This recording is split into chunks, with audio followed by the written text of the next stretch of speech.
Welcome, viewers, to another episode of E&C Question Reflection, where you learn truth, knowledge, and understanding. Before we get started, I want to go ahead and remind you that if you have not done so already, to go ahead and subscribe to this channel. Make sure that you hit that notification bell and select all so you don't miss any of the material that we put out on a regular basis. Also, make sure that you like, comment, and share this video, and you can also follow us on Facebook, Instagram, and Twitter.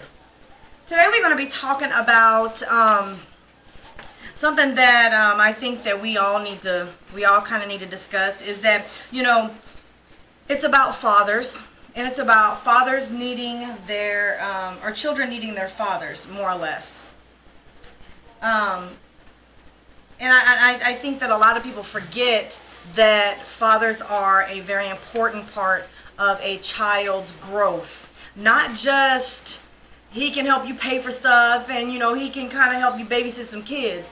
It's a lot deeper than that. It's so much deeper than that. It's about,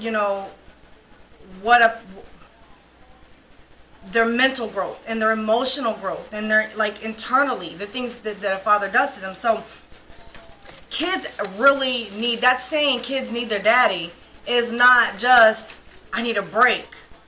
So we're going to talk about that today. So let's do that. Let's go ahead and have that conversation. So, what is it that fathers have that kids need to have? Not saying that kids need to have, but what do they need from their dads? So it is said that fathers who are in a child's life have fewer behavioral problems. They have longer attention spans, higher levels of sociability, and they serve well the service of well-being and self-confidence. So one thing that really stuck out to me when I was researching this was longer attention spans. I don't know how many times that I have heard kids come up to me and tell me, I have ADHD. No. Tell me why you think you have ADHD. And they'll say, well, you know what, I got this going on. And the first question out of my mouth, and I don't necessarily, I kind of ease it in there, is, so, does your mom stay home with you during the day? And they say, oh, no, mom works. I said, well, what about your dad? Does he work? Oh, I don't have a dad. What do you mean you don't have a dad? No, my dad doesn't stay with us. And it's always 99% of kids who tell me they're ADHD, their dad's not at home. And the other 1% is, well, my dad's not involved. He's there, but he's not really there, if that makes any sense. So dads play a huge role in kids' lives. And one thing that we teach our children is how to sit still. Dads teach children because dads give security. They give kids a sense of confidence, and they don't have to always be anxious and moving around and always doing things, because dad gives them a sense of stability. It's something about the fathers that, they always are like, well, daddy's so strong. So, they feel so protected. They feel so covered. So they don't have to be so always on the go and, fidgeting with stuff, because they don't need to do that. And so dads actually teach them that, because as children, kids are ignorant when they're born. We're all ignorant when we're born. And when you teach a child from a young age that they can calm down, they can sit still, and it becomes a habit to sit still. It becomes a habit to control your emotions. It becomes a habit to be able to cope with different things. You realize that came from the fact that a father is there. A lot of times when kids are really, really small, like, 1, 2, 3, they always run to mommy to get petted. We call it being petted. To get, hugged and ouch, that hurts.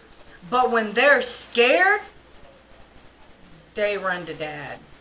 And as they get older, it gets even worse. It's like, so dads they give that security. It's like physical, and it's an emotional kind of attachment that kids have to have. So you imagine the kids who don't have that in their household, what they're being susceptible to.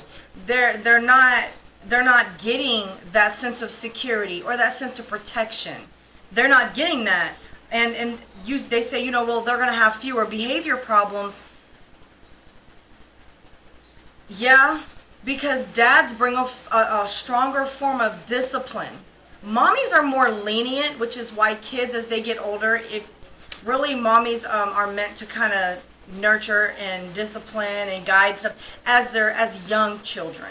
And as they get older, you'll notice that the girls go off with the moms and the boys go off with the dads. But when it all boils down in that household, daddy's the one that creates an order, he creates a structure, and he creates a form of discipline, and he teaches that to the children.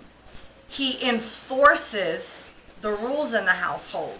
Mommy runs it, mommy might take care of this, mommy might keep things in order, but daddy enforces the rules that are in the house. I don't know how many times that my children just don't seem to want to listen to what I'm saying, and it frustrates me to the max. And I'm just like, look, woosah, Eric, you're gonna have to get them, because I'm telling you, it's not gonna be pretty. And I try to keep myself composure as a lady, so I have to go to my husband a lot. So you can imagine what's going on in households where there is no father. And when a woman is stressed, she's just like, oh, I don't have a husband. Oh, I don't have a male figure in the household to be able to enforce anything in the house and make these children listen. Because these children, it's always like they always want to, what's the word I'm looking for? They always want to, it's like they always want to try to gain the approval of the dad, or like they're always trying to impress dad. Like dad is always the one that they have goals for, and when they achieve them, it's always like mom's always like, oh great, and then they're always like, let me see how dad feels, because for one, men are not really emotional creatures, so you're not going to hear them being the cheerleaders on the side of the lines like, go baby, go baby. They're not going to be doing that. They're just going to sit there, and then at the end of the day, like, if your child's playing football or something, they're going to, that's a good job, son. Hit him all hard on the back, and, pop him in the back of the head and stuff. That's a good job, son. And the boys, they love that. They love to hear, that's a good job, baby. That's a good job. Nice job, son. They love to hear that. When mommies do it, it's just like, you've been doing that. You've been cheering for me since I was a kid. Dad is more subtle. So they're always trying to impress dad. So when you have somebody that's an absent father, you're taking that from that child.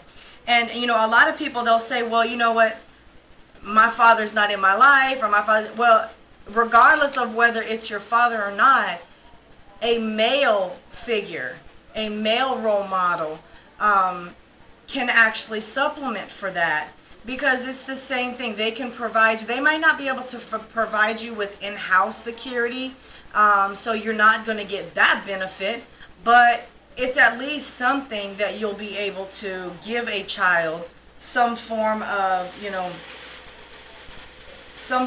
well, you know what, we can give you this, or your emotional, this, it's like when you take a man from a child, and you take all of the things that a man brings to the table, you take a part of that child with it.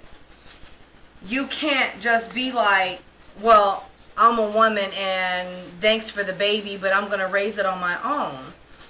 A child needs its father, or it needs a constant male figure to be able to implement these things that a child needs. Fewer behavior problems, meaning that a child is going to, when that father or that male figure is enforcing constant, consistent rules, and the same ones are being followed, that child is going to continue with the structure. That child is going to say, I'm supposed to do things this way, I'm supposed to do things that way. They're also less likely to be extremely emotional. Dads teach kids how to control their emotions. So a lot of girls, when they grow up and they're all emotional all the time and they flip out and they don't know how to, they have daddy issues. I know from personal experience, I have daddy issues. Fortunately, I have my husband to be able to kind of combat that and kind of be like, hey, you can. And so over the years, I've gotten things that my father wasn't able to give me. So I have a hard time controlling emotions. I have a hard time dealing with, like anger or like animosities and grudges. I can hold a grudge. I can hold a grudge. I don't normally, but I can hold one. But I have these issues that had I not been married, would be very difficult for me to be able to control, even though I'm still working on controlling those. Imagine if I had had a father constant in my life, how much easier it would be for me to be able to control those emotions, because that's something that daddies bring or contribute to a child, is their abilities to be able to control emotions, happiness, anger, sadness, whatever. It's always like a balance. You don't find a lot of parents that are mother and father that's been there consistent in a child's life. You don't find a lot of them having a lot of behavioral issues. And if they do have behavioral issues, it's because that's something that's allowed in the household. So you may find a child who has a problem with authority, but it's very possible that the father that's in the house has a problem with authority. So I'm not saying that all father figures are good role models. What I'm saying is when a father is doing what he's supposed to be doing, when he is being active in a child's life, and he's implementing different things into a child's life, that child is not going to end up like that. However, if a father is not doing those things, and if he is getting involved in whatever kind of chaos that he's in, that child is going to follow behind him. And just like those goals, and just like he tries to impress his father, his goals that he has is going to be based on what he thinks his father is going to make his father happy. So if his father is a drug dealer, he might want to grow up and be a drug dealer too, to impress his father. Do you see where I'm going with this? So a child is going to want to do what his father is doing. Even little girls, they don't always want to always want to grow up and be what mommy is being. They may want to do what mommy's doing. Like maybe I have a daughter, she grows up and she wants to be a photographer, or own a photography business like we do, or maybe she wants to be an insurance agent. But the idea of her being successful like dad is always going to be like dad. I want to be able to do this like dad. And even if she's not doing it masculinely or she's not doing it manly, the idea of impressing dad is always going to be there. Does that make sense? So I think I went ahead and covered that, why it's very important for a dad or a father to be in a child's life. Regardless of whatever moms, you can be the most bomb mom ever. But the thing is, if your child does not have a constant good role model, good father figure in their life, then they're going to be missing out on pertinent information, they're going to be missing out on things that they need. Not necessarily things that they want, because that's a lot of times what mommies do, is we give our kids what we want, which I am going to be covering a topic about spoiled children. So keep on the lookout for that. But daddies are very important. So I think I've covered that. The next topic that I am going to be covering is it's about attitudes. It's going to be a person's attitude is controlled by that person. So be on the lookout for that. That's my next video. So I'm going to go ahead and remind you, if you haven't done so already, to subscribe to this video. Go ahead and hit that notification bell. And do not forget to select all. If you don't select all, you're going to miss the material that comes out. Also, make sure that you follow us on Facebook, Instagram, and Twitter. Like, comment, and share this video. So with that being said, y'all, we're going to catch y'all on the flip side.